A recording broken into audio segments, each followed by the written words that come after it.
بسم اللہ الرحمن الرحیم۔ کیا برے لقب سے پکارنا حرام اور گناہ کبیرہ ہے؟ دوسروں کو اذیت اور تکلیف دینے کی ایک صورت برے لقب سے پکارنا ہے، اور اللہ تعالیٰ نے اس فعل سے بھی منع فرمایا ہے۔ ارشاد ہے ترجمہ: اور نہ ایک دوسرے کو برے لقب سے یاد کرو۔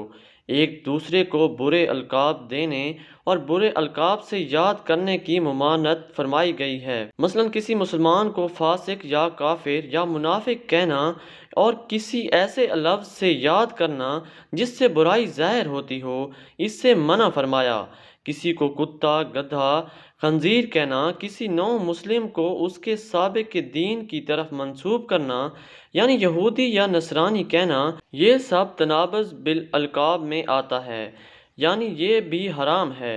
علامہ نووی رحمۃ اللہ علیہ فرماتے ہیں کہ اس بات پر علماء کا اتفاق ہے کہ کسی کو ایسے لقب سے پکارنا جس کو وہ ناپسند کرے، چاہے وہ لقب اس آدمی کا ہو یا اس کے والدین کے بارے میں ہو، یہ سب حرام ہے۔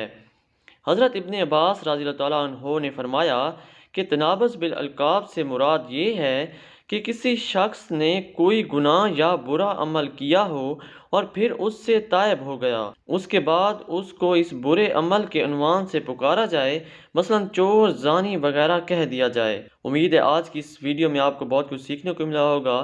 اگر آپ کو یہ ویڈیو پسند آئی ہے تو ویڈیو کو لائک کریں اور ہمارے چینل کو لازمی سبسکرائب کریں۔ انشاءاللہ زندگی رہی تو اگلی ویڈیو میں ملاقات ہوگی۔ اپنا بہت سارا خیال رکھیے گا۔ اللہ حافظ۔